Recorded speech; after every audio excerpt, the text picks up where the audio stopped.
The room is dark, except for the soft glow of a phone screen resting on your chest. Your eyes are tired, but your mind is wide awake, replaying something that already happened, something that hasn't even happened yet, something you wish you'd said differently. And somewhere in that silence, a quiet question lingers. Why does this always happen at night? You were fine all day, busy, distracted, functional. But now, when everything is quiet, the thoughts come back louder, conversations rewind, unread messages feel heavier. That one awkward moment suddenly becomes a full scene on repeat. You tell yourself to sleep. Your brain tells you to remember, and that's the mystery. Why, when the world finally shuts up, does your mind refuse to? Late at night, time stretches in a strange way. The ceiling feels closer. The walls listen. The silence isn't empty. It's crowded. Crowded with thoughts you didn't have time to feel earlier.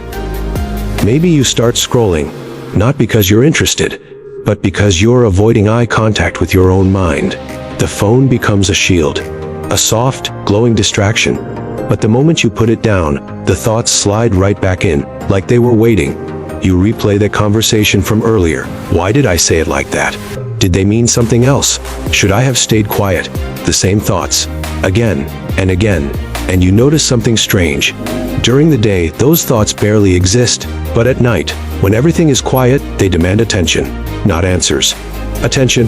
Think about it. All day long, your mind is occupied with tasks, notifications, small decisions, background noise. There's always something to focus on, somewhere to look, somewhere to go. But at night, there's nowhere to escape to. The quiet removes the distractions, and what's left is you. Your thoughts don't suddenly appear at night. They were there all along, waiting in the background, paused, muted, pushed aside. And when the world goes silent, the volume turns up. This isn't just thinking. It's replaying thoughts, replaying moments, replaying emotions, replaying versions of yourself you wish you could edit. And here's the part most people don't realize yet. At night, your mind doesn't just think more. It remembers differently. Memory becomes emotional instead of logical. A small moment feels bigger. A neutral comment feels personal. Silence feels like rejection. That unread message feels like a statement about your worth. You're not analyzing facts anymore. You're reliving feelings. That's why overthinking at night feels heavier, slower, stickier. Like your thoughts are moving through water instead of air. And if you're emotionally sensitive, the kind of person who notices tone changes, facial expressions, pauses, nighttime overthinking becomes even louder. Because sensitivity doesn't shut off when the lights go out. It amplifies.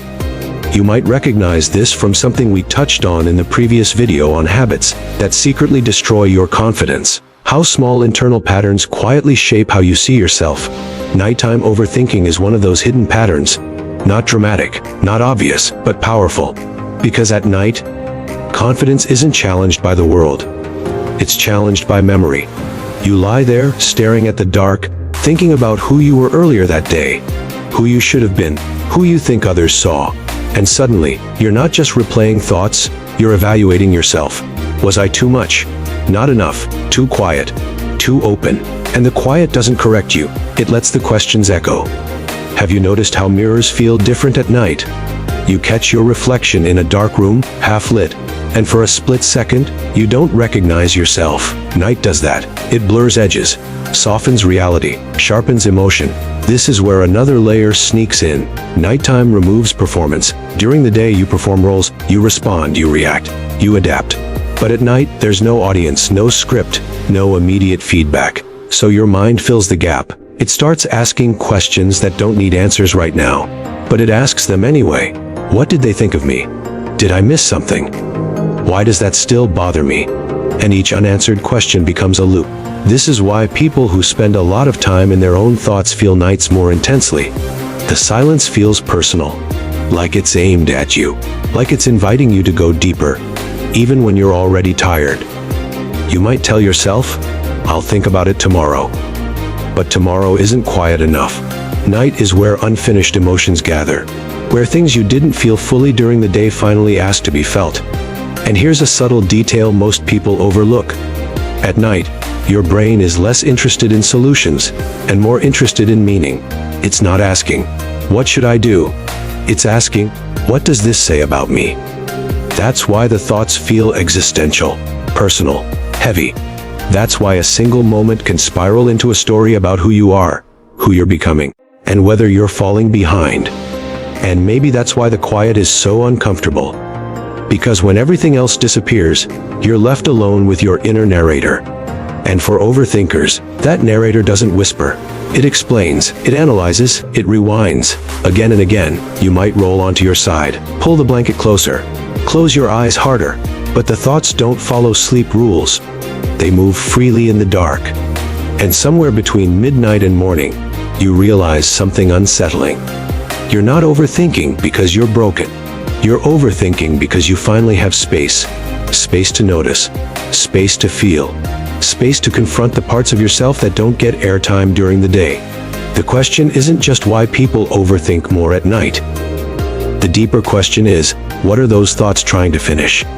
And why do they wait for the quiet to speak? That's where this really begins. Overthinking is attention without interruption. During the day, attention is constantly being pulled apart. It's split between tasks, conversations, notifications, responsibilities, movement, noise. Your mind is always being redirected before it can fully land anywhere. Thoughts appear, but they don't get to stay long enough to grow roots. They're interrupted, replaced, softened by something else demanding focus. At night, that interruption disappears. Attention finally has nowhere else to go, so it turns inward and stays there. When attention isn't broken up, it deepens. It doesn't skim the surface anymore. It sinks. A thought that would have passed in seconds during the day now stretches, expands, and unfolds. It connects to other thoughts. It pulls memories forward. It adds emotion. This is where overthinking begins. Not because the thought is new, because attention is finally continuous. Continuous attention gives thoughts momentum. Once the mind locks onto something, it doesn't need effort to keep going. It keeps moving on its own. One detail leads to another. One memory unlocks a dozen more. The brain isn't searching for answers at this point, it's following the path of focus. Whatever receives uninterrupted attention starts to feel important, even if it isn't urgent, even if it doesn't matter in the morning. This is why overthinking often feels involuntary. You don't sit down and decide to replay that moment. Your attention lands on it, and without interruption it stays. The mind interprets sustained attention as a signal. If you're still looking at this, it must mean something. So it digs deeper. It re-examines tone, timing, facial expressions, pauses, wording. It fills in gaps with imagination because there's nothing pulling attention away to stop it. Interruption is what usually keeps thoughts in proportion. A noise, a task, a conversation breaks the loop before it tightens. Without interruption, proportion disappears. A small moment is no longer small. It grows simply because it's being observed for too long. Attention acts like a magnifying glass. The longer it's held in one place, the larger everything appears. Overthinking isn't just thinking too much. It's thinking without friction. Nothing pushes back. Nothing challenges the narrative forming in your mind. During the day, reality constantly interrupts interpretation. At night, interpretation runs freely. Attention stays locked on internal experience instead of external correction. This is especially powerful for people who are naturally observant. Those who notice patterns, emotional shifts, subtle cues. When their attention isn't interrupted, it becomes hyper-focused. The mind begins scanning its own memories the same way it scans the outside world. It looks for meaning, patterns, explanations. It treats internal thoughts as signals instead of passing noise. Attention without interruption also changes how time feels. Minutes stretch. Thoughts feel slower and heavier. There's no clock being checked, no urgency pulling you forward. This makes each thought feel more significant than it actually is. The brain equates duration with importance. If you've been thinking about something for a long time, it must matter. So the mind keeps returning to it, reinforcing the loop. This is how overthinking sustains itself. Attention creates weight. Weight justifies more attention. The cycle doesn't require anxiety to start, it only requires uninterrupted focus. Once the loop is established, emotion follows. Frustration, regret, longing, embarrassment, curiosity. The emotional response then anchors attention even further. Without interruption, the mind also loses its sense of completion. Normally, thoughts end because something else begins. At night, nothing begins. So thoughts don't end naturally. They fade and then reappear. They circle back. They reshape themselves slightly and restart. The mind isn't trying to torture itself. It simply hasn't been given a reason to move on. Overthinking feels personal because attention is personal. Where you place attention reflects what you care about, what you fear, what you're unsure of. When attention stays fixed on internal questions, it can feel like self-examination. But without interruption, that examination has no boundary. There's no moment where the mind says, "That's enough." This is why telling yourself to stop thinking rarely works. Stopping would require interruption. But at night, interruption has to come from within. And attention doesn't like being pulled away from what it's already locked onto. The thought feels unresolved, so attention keeps returning, believing persistence will create clarity. Instead of clarity, it often creates distortion. Attention narrows perspective. It zooms in so far that context disappears. You remember one sentence but forget the entire conversation. One reaction but not the circumstances around it. Attention without interruption prioritizes detail over balance. This is also why overthinking often targets social moments. Interactions contain ambiguity. Ambiguity invites attention. And without interruption, the mind keeps trying to resolve uncertainty that may not be resolvable at all. Attention keeps circling the same question because there's no definitive answer, and no external input to close it. The mind isn't malfunctioning in these moments. It's doing exactly what attention does when left alone. It explores. It deepens. It searches for meaning. Overthinking is simply attention with no exit point, no external anchor, no competing demand. Once attention is locked inward, the boundary between thought and identity begins to blur. You don't just think about a mistake, you feel like the mistake.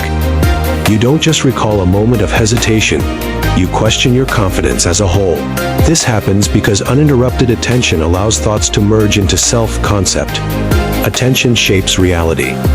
And when reality is limited to the mind's internal landscape, it becomes the only thing that exists in that moment. Overthinking feels immersive because attention has built a complete world around a single thread of thought. This is why silence can feel loud. It's not the absence of sound, it's the absence of interruption. The brain replays what wasn't emotionally resolved. Not what was loudest, not what was most dramatic, but what never fully landed. Moments that passed too quickly. Feelings that were swallowed instead of felt.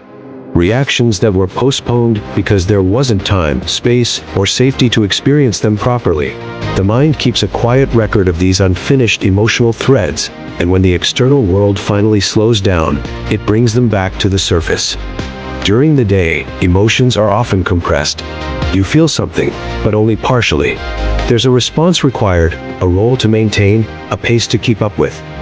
You acknowledge the feeling just enough to function, then move on. But the emotional process never completes. It pauses. The brain doesn't forget that pause. It stores it as unresolved.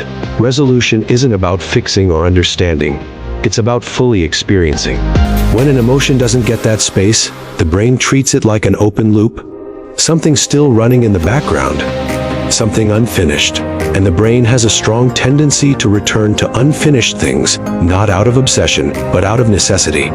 At night, when there are fewer demands, fewer interruptions, the brain finally has the conditions it needs to resume what was paused. This is why the thoughts feel repetitive. You're not thinking the same thought because you want to. You're revisiting the same emotional material because it never reached completion. A conversation you replay over and over usually isn't about the words. It's about how you felt during it. Unseen, misunderstood, exposed, dismissed, or maybe too open, too quiet, too eager. The brain replays the scene because the emotional response was cut short. You didn't get to process it in real time, so it returns later, asking for space. Emotion doesn't move in straight lines, it moves in waves. If a wave is interrupted, it doesn't disappear. It pulls back and comes again. The brain is wired to seek emotional closure, not by forgetting, but by re-experiencing until the feeling has been fully registered. This is why unresolved emotions feel urgent at night. There's nothing competing with them. No noise to drown them out, no task to override them. The brain finally has the quiet it needs to ask, what happened there? What did that mean? How did that make me feel? And it doesn't ask gently. It replays the memory with more intensity, more detail, more emotional weight. Because the brain isn't trying to torture you, it's trying to complete a process that was interrupted earlier. Unresolved emotions are sticky. They attach themselves to memory, imagery, tone, timing. The brain replays not just what happened, but how it felt in the body. The tightness in the chest, the heat in the face, the drop in the stomach. At night, when you're still, these sensations are easier to notice, so the memory feels more vivid.